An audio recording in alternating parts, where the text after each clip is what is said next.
विभाग में पारदर्शिता लाने के लिए और लोगों को राहत देने के लिए हाल ही में एक नया बदलाव किया है। Deputy CM doctor Premchand Bairwa ने हाल ही में हाइपोथिकेशन रिमूवल मॉड्यूल का शुभारंभ किया है। ये परियोजना एनआईसी के माध्यम से लागू की गई है। देखिए रिपोर्ट।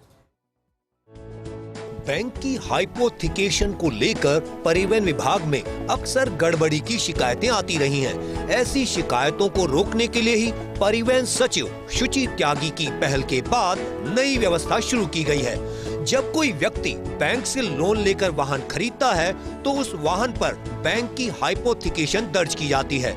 ऋण चुकता करने के बाद वाहन मालिक को इस हाइपोथिकेशन को हटवाने के लिए परिवहन विभाग से प्रक्रिया पूरी करनी होती है। पहले ये प्रक्रिया जटिल और समय लेने वाली थी, जिसमें मैनुअल दस्तावेजों और आरटीओ कार्यालय के चक्कर लगाने पड़ते थे। अब इस नई सुविधा से वाहन 4.0 पोर्टल पर ही बैंक द्वारा सीधे एनओसी अपलोड कर दी जाएगी। इसके बाद वाहन मालिक को अलग से आवेदन करने की आवश्यकता नहीं रहेगी। बैंक की ओर से जानकारी मिलते ही वाहन 4.0 सिस्टम में हाइपोथिकेशन हटाने की प्रक्रिया स्वतः शुरू हो जाएगी। नई प्रक्रिया के फायदे: वाहन मालिक को आरटीओ कार्यालय के चक्कर लगाने की जरूरत नहीं। प्रक्रिया पूरी तरह पेपरलेस और ऑनलाइन होगी। पारदर्शिता, गति और सुविधा में होगी वृद्धि।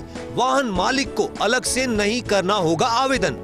बैंक लोन पूरा होने पर तत्काल रिमूव होगा हाइपोथिकेशन। परिवहन सचिव शुचि त्यागी ने इस शुरुआत को जनता के लिए बड़ी राहत बताते हुए कहा है कि ये मॉड्यूल पारदर्शिता के साथ साथ लोगों की समय और ऊर्जा की भी बचत करेगा।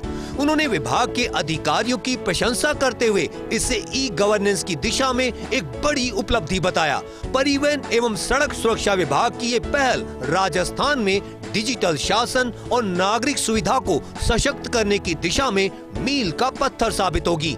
ये न केवल कार्य प्रणाली को पारदर्शी बनाएगी, बल्कि राज्य सरकार की जवाबदेही और आधुनिक सोच को भी उजागर करेगी। परिवहन विभाग में पारदर्शिता लाने के लिए deputy CM doctor Premchand Bairwa और परिवहन सचिव शुचि त्यागी लगातार प्रयास कर रहे हैं। इसी कड़ी में परिवहन विभाग में एक और बड़ी शुरुआत हुई है। अब अगर कोई व्यक्ति अपनी खरीदी गई गाड़ी पर बैंक का लोन चुका देता है तो उसे एनओसी लेने के लिए परिवहन विभाग के चक्कर नहीं लगाने पड़ेंगे। एनआईसी के साथ परिवहन विभाग ने एक ऐसे सिस्टम की शुरुआत की है जिससे बहुत आसानी से प्रक्रिया पूरी हो जाएगी। कैमरामैन नरेंद्र के साथ Shivendra Pratap Singh Parmar, first India news, Jaipur.